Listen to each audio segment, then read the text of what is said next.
베드로전서 2장 4절부터 10절 교독합니다.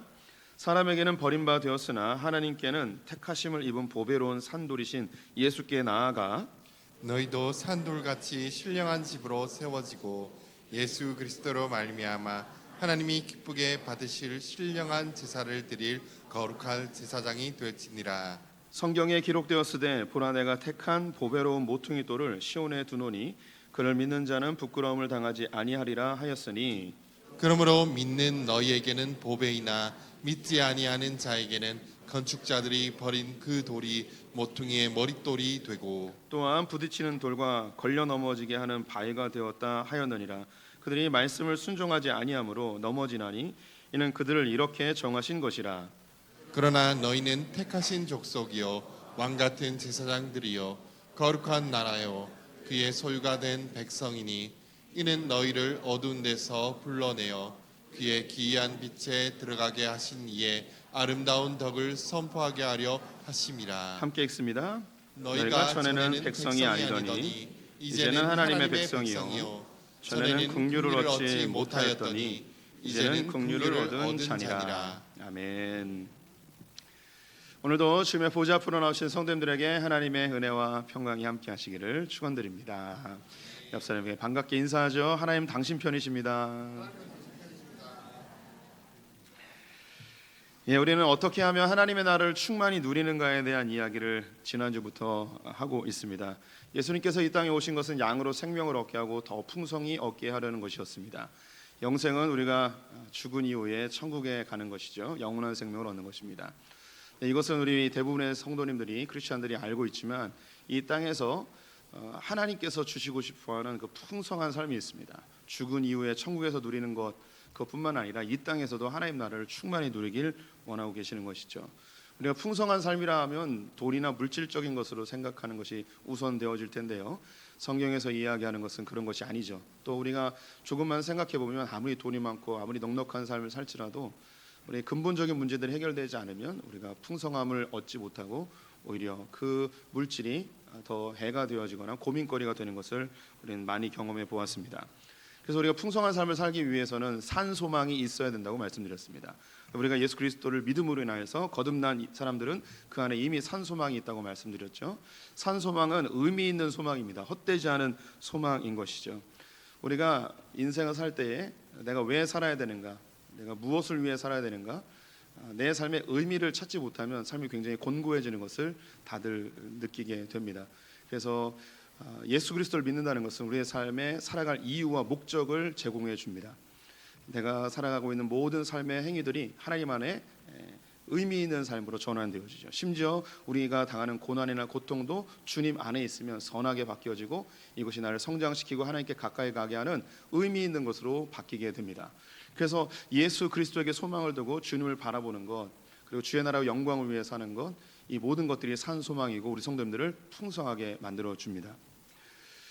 지난 어제도 그 국회에 전국 교사 3만 명이 모였다고 하더군요.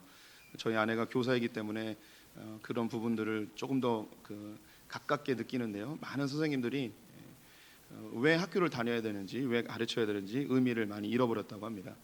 지금까지 열심히 20년, 30년 아이들을 가르치는 그 보람으로 살았었는데 의미 있는 행위라고 자기가 생각했는데 어느 순간부터 학생 인권 조례나 학생들의 인권을 보장하는 것이 점점 강해지면서 아이들에게 제대로 된 교육도 하지 못하게 되는 상황이 되어버렸습니다. 아이들이 잠자거나 떠들면 조용히 해라, 깨서 공부해라 이렇게 하면 인권 침해라고 해서 고소를 당하는 상황이 되어버렸습니다.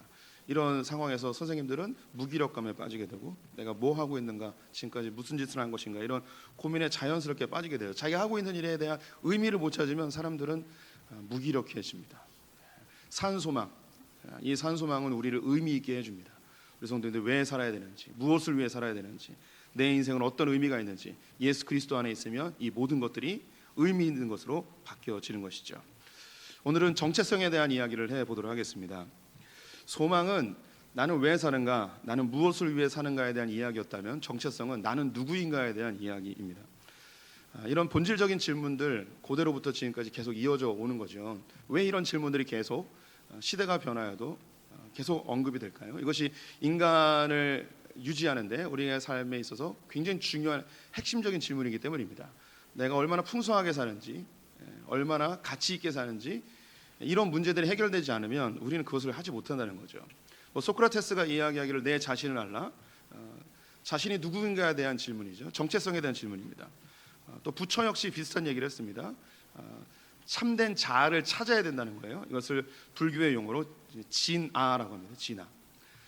진짜 자신의 모습을 찾아야만 삶의 행복감을 느낄 수 있다고 고대 철학자나 유수한 사상가들이 이야기를 하고 있는 것이죠. 우리 인생은요, 수많은 선택과 결정으로 살아갑니다. 어떻게 결정하고 선택하느냐에 의해서 우리 인생이 완전히 달라지죠.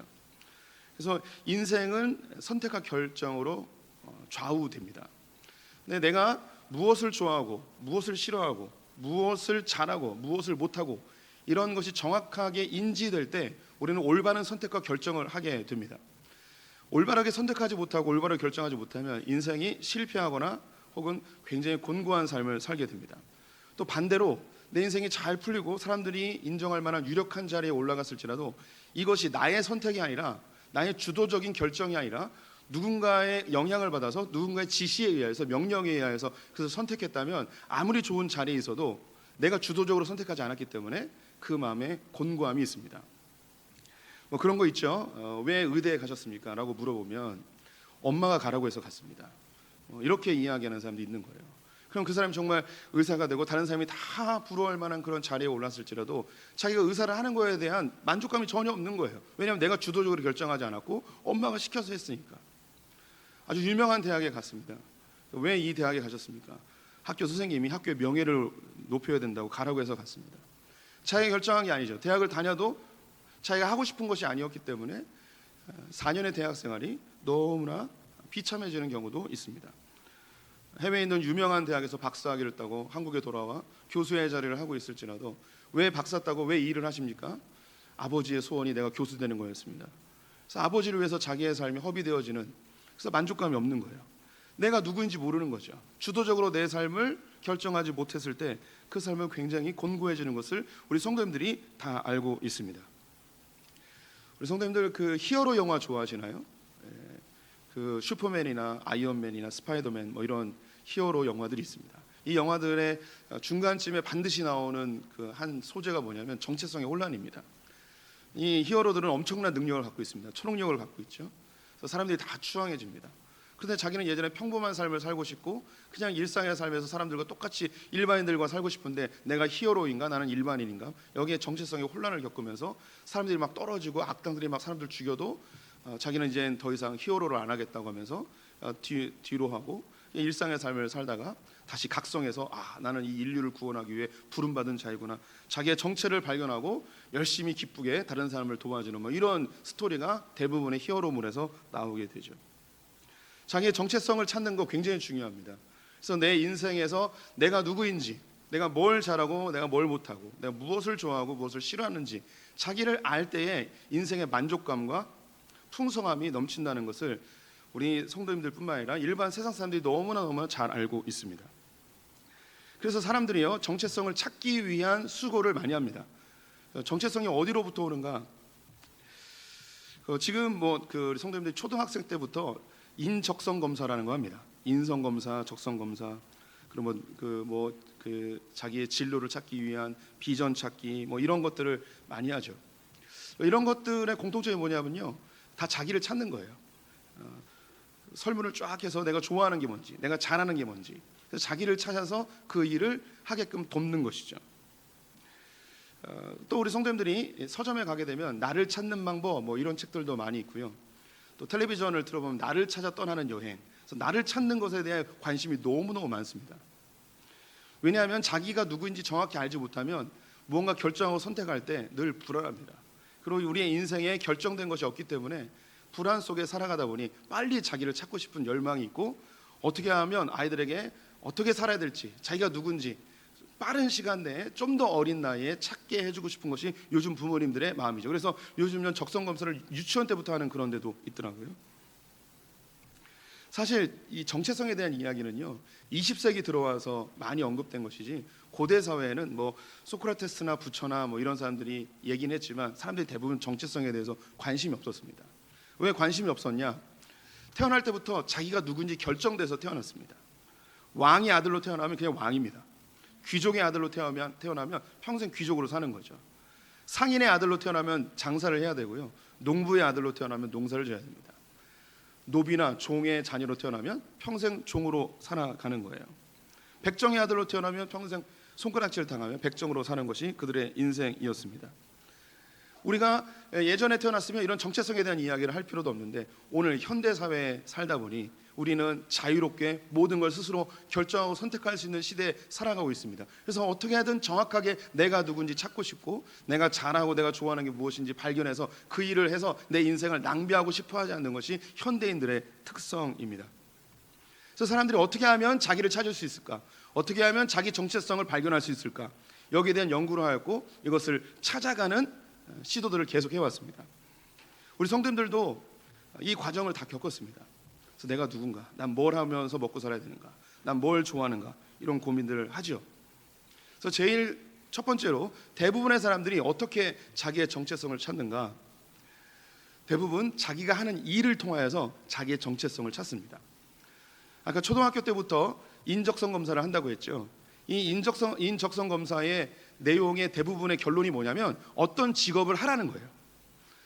직업을 선택해 주는, 즉 어떤 일을 하면 네가 이 일을 잘하기 때문에 이 일에 관심이 있기 때문에 이것을 제일 잘할 것이고 제일 기쁘게 할 것이고 제일 만족감 있는 삶을 살 것이라는 것이 인적성 검사의 결론입니다.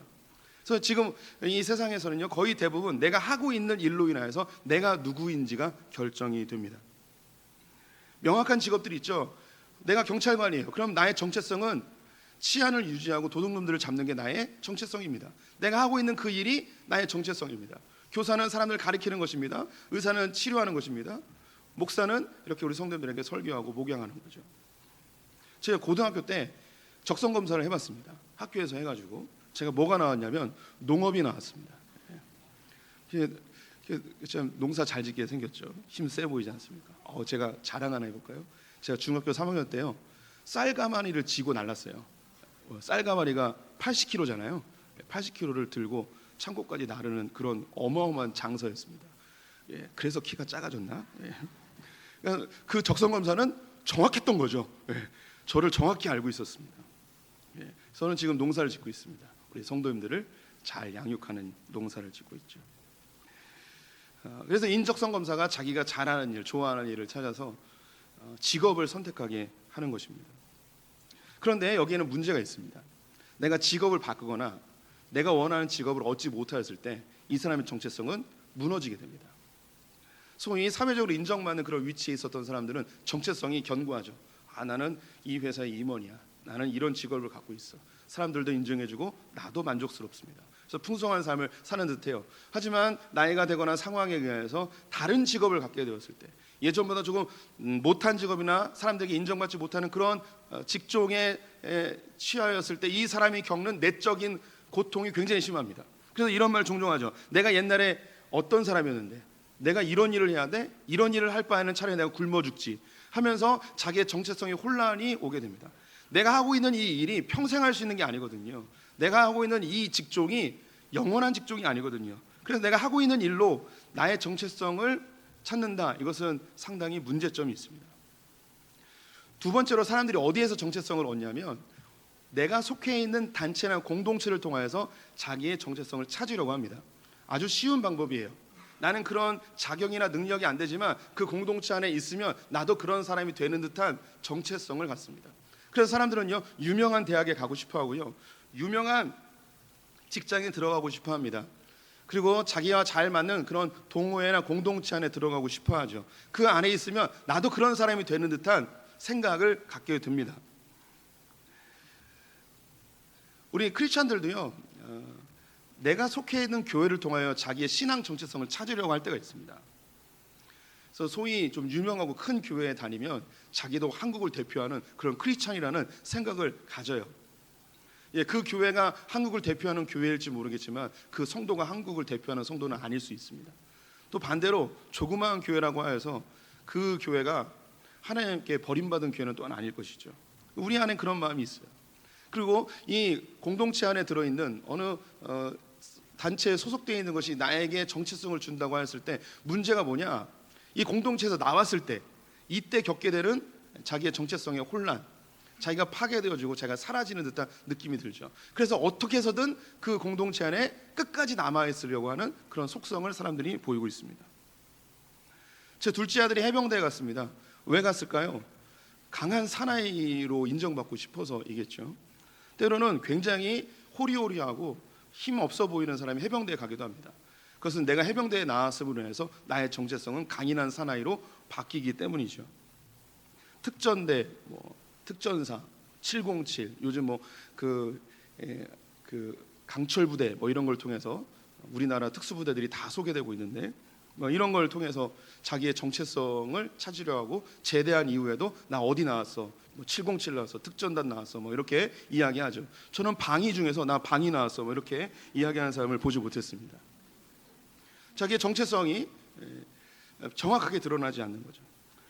여기서 나오게 되면, 제대하게 되면 그 다음부터 자기의 정체성이 흐려지니까 이 정체성을 유지하려고 어떻게 하는가?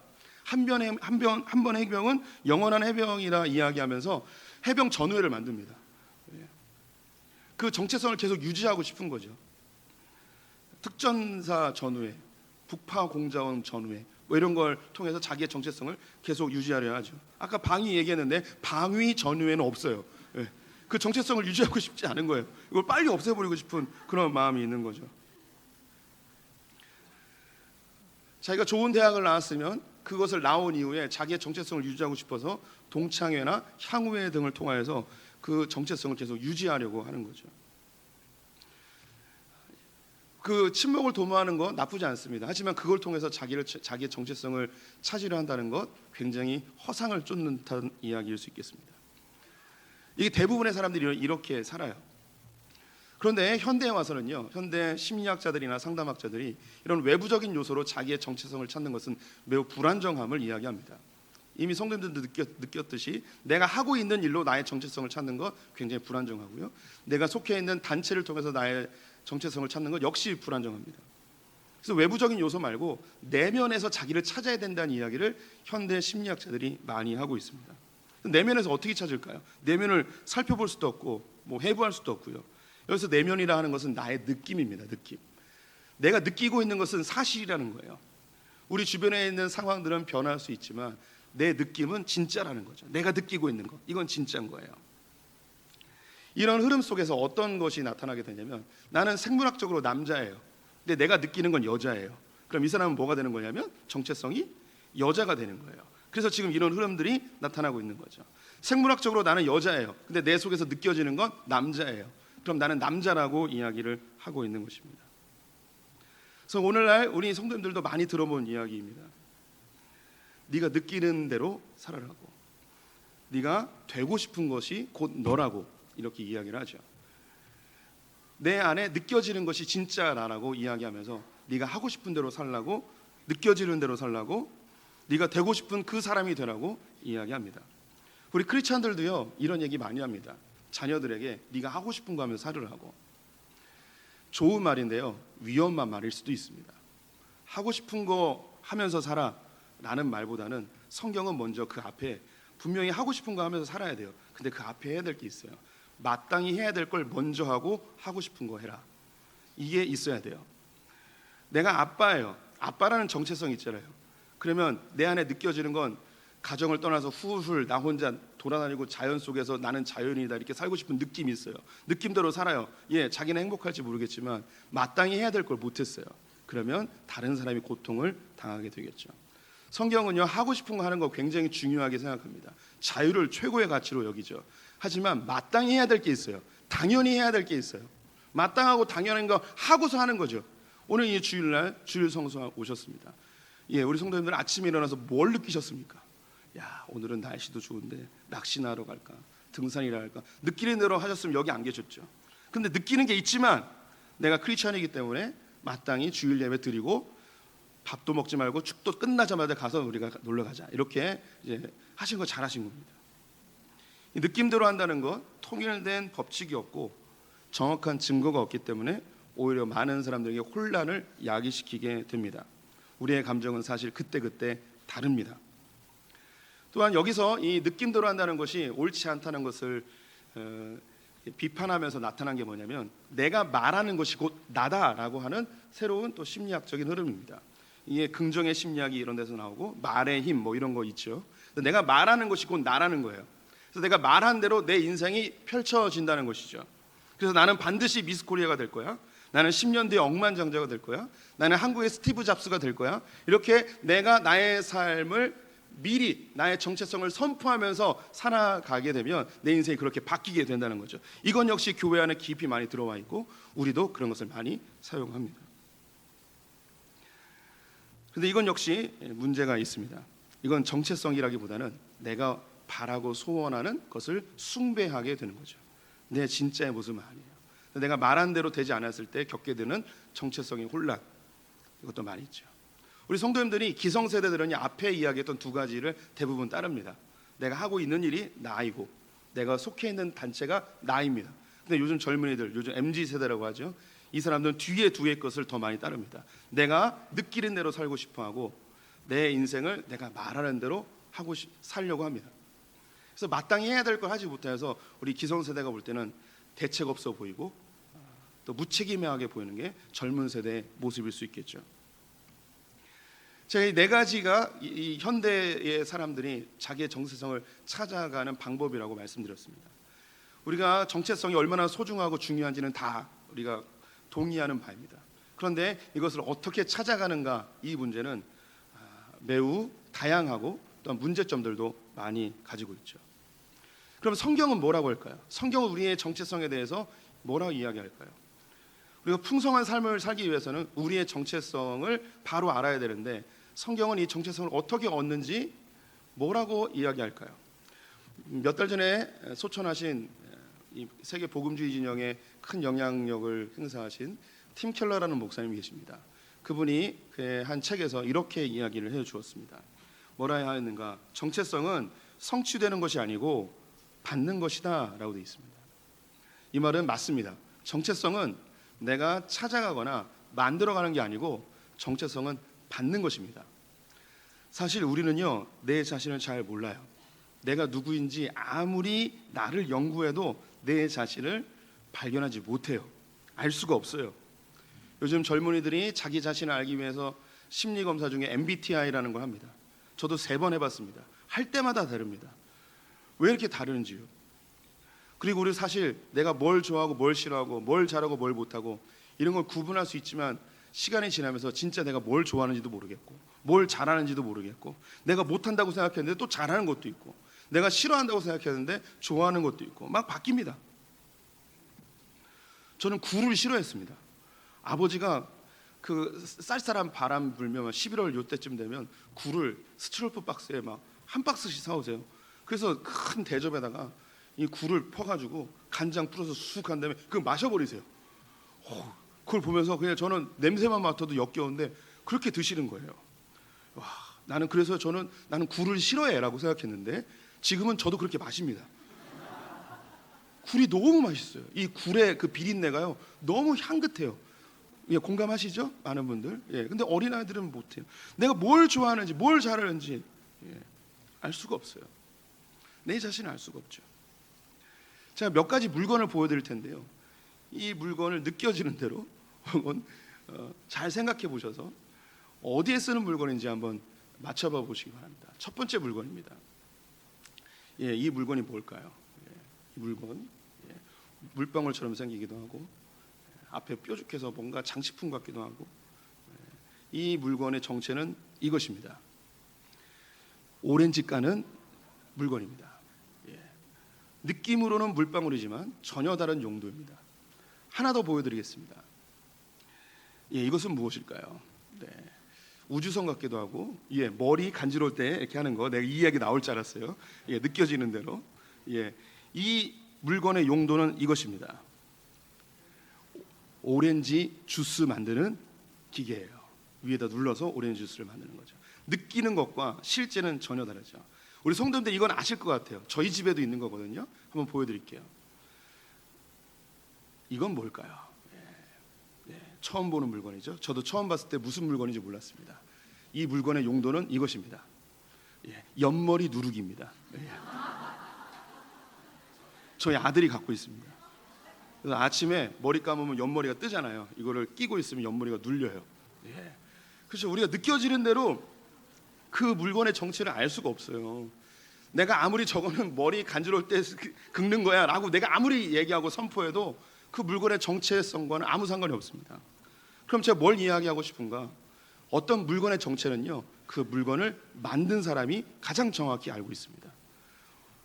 오용하거나 변형할 수는 있습니다. 하지만 그 물건의 정체성은 만든 사람이 정확하게 알고 있습니다. 성경은 우리에 대해서 하나님이 우리를 창조하셨다고 합니다. 그리고 우리의 정체성은요, 내가 찾는 것이 아니고 하나님이 내가 누구인지를 알려주셔야만 합니다. 팀 켈러의 말처럼 정체성은 성취하는 것이 아니고 받는 것입니다. 내가 만들어가거나 찾아가는 게 아니고 나를 만드신 그분께서 나에게 알려주셔야만 내가 누구인지 알 수 있는 거예요. 성경은 이렇게 이야기하는 거예요. 너의 정체성은 하나님이 알고 있다고. 그러면 성경은 우리 성도님들의 정체가 무엇인지 이야기할까요? 무엇이라고 이야기할까요? 오늘 베드로전서 2장 9절 말씀 같이 읽어보겠습니다. 그러나 너희는 택하신 족속이요 왕 같은 제사장들이요 거룩한 나라요 그의 소유가 된 백성이니 이는 너희를 어두운 데서 불러내어 그의 기이한 빛에 들어가게 하신 이의 아름다운 덕을 선포하게 하려 하심이라.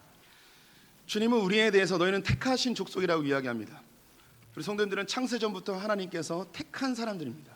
어머니의 뱃속에 조성되기 전부터, 창세전부터 우리가 어느 시대에 어느 가문에 어느 사람의 밑에 태어나게 할지를 주님이 이미 결정하시고 우리를 이 땅 가운데 보내셨다고 이야기합니다.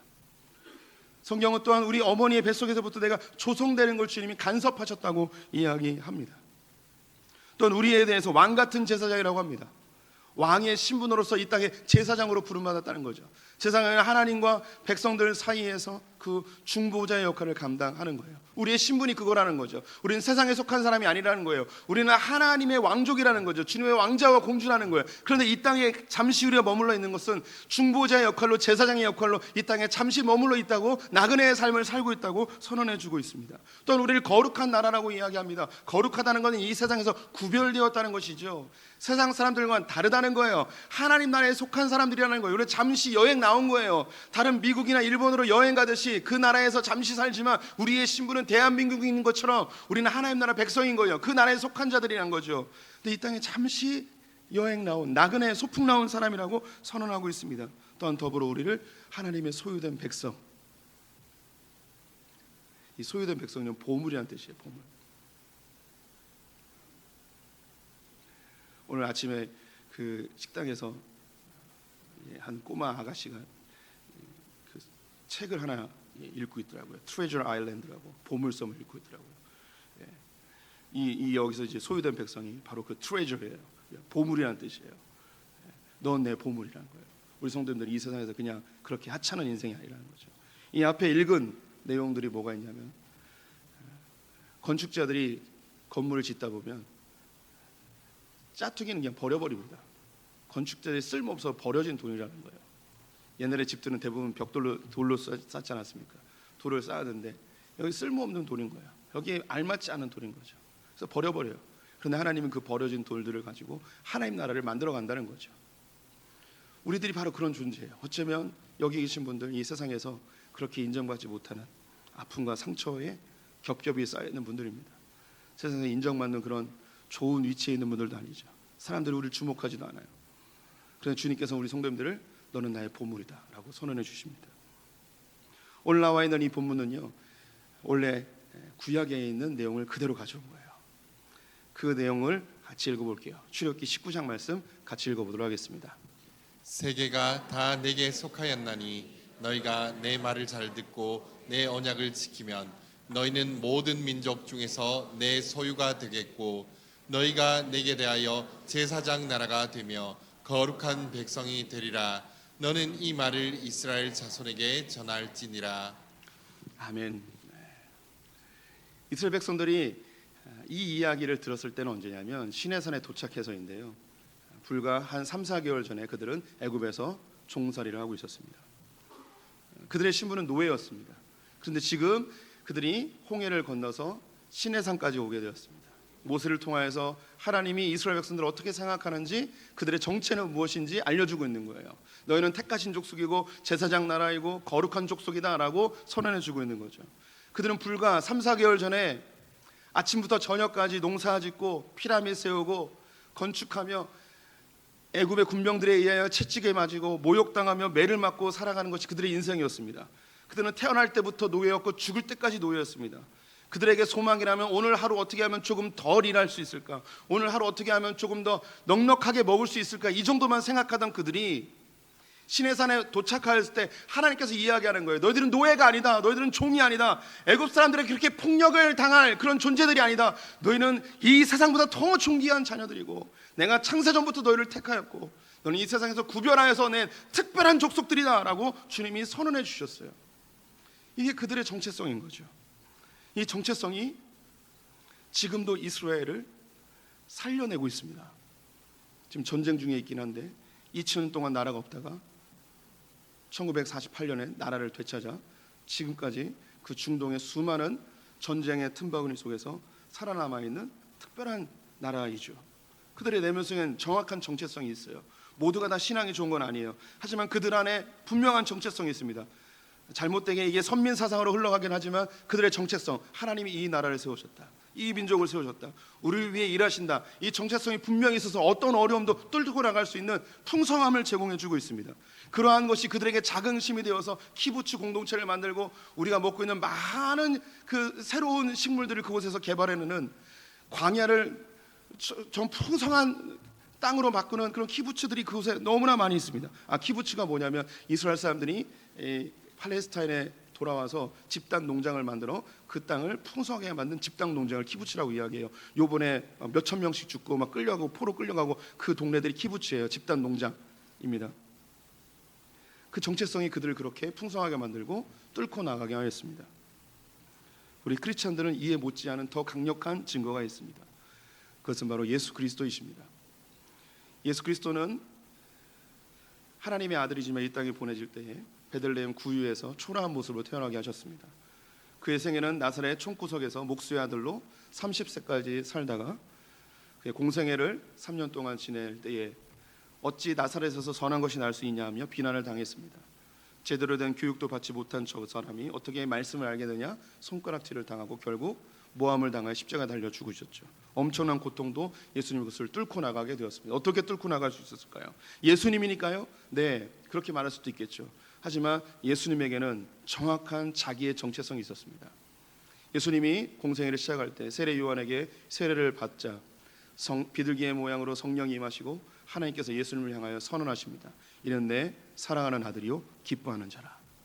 너 내 아들이야. 내가 너의 그 한 걸음 한 걸음을 너무너무 기뻐해. 이게 예수님의 정체성의 근거입니다. 하나님이 주신 거죠. 크리스천의 정체성은 하나님이 주시는 겁니다. 내가 찾는 게 아닙니다.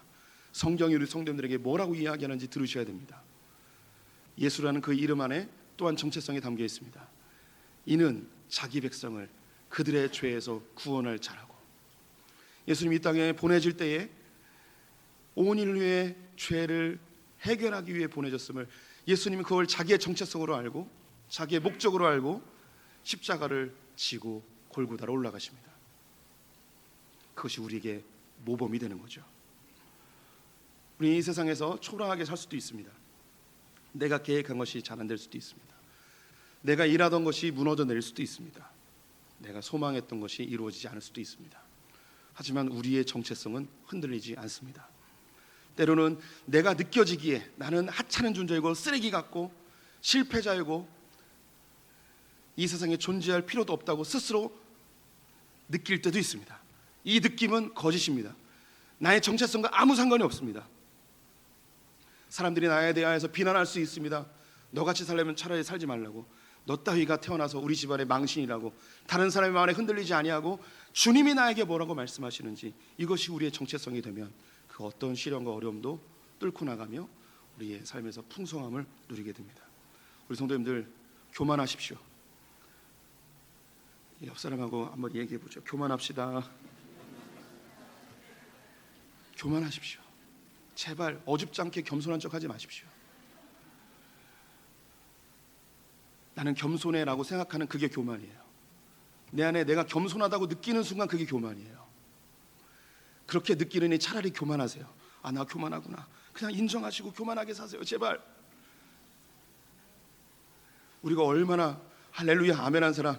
예. 하나님께서 주시는 내 정체성이 나를 교만하게 합니다. 제가 교만이라고 표현했지만 당당함입니다. 자신감입니다. 이 세상에서 나를 어떻게 평가하든, 내가 어떻게 느끼든, 사람이 뭐라고 말하든, 내가 어떤 일을 하든, 내가 어떤 공동체에 소속되어 있든 아무 관계없이 주님이 나에게 말씀하시는 것이 곧 나의 정체성입니다.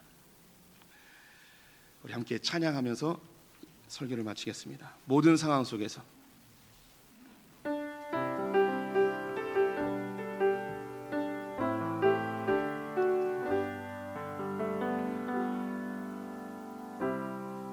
모든 상황 속에서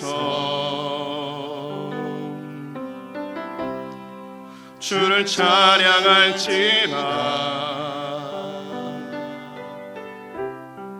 주는 너의 큰 상급, 큰 도움이시라. 주의 얼굴 구할 때 주의 영을 부사 크신 사랑 안에서 주를 보게 하소서.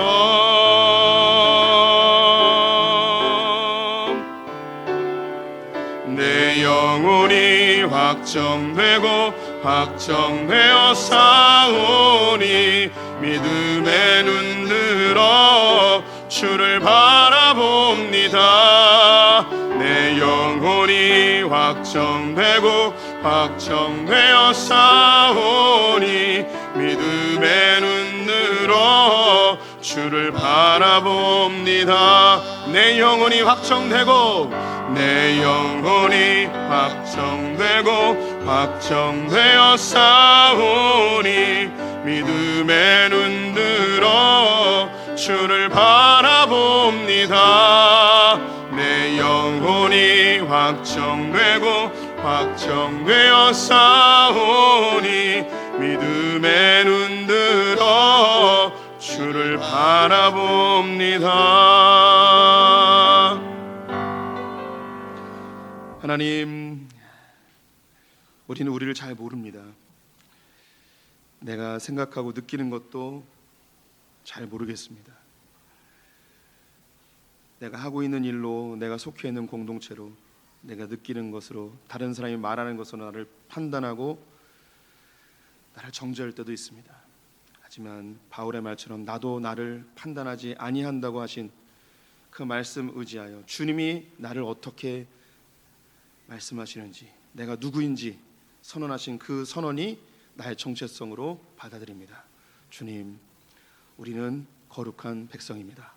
우리는 주님의 소유된 자녀입니다. 우리는 왕같은 제사장이며 하나님께서 보배롭게 생각하는 아들과 딸임을 선언합니다. 어떠한 상황에서도 주를 바라보는 자들 되게 하여 주시옵소서.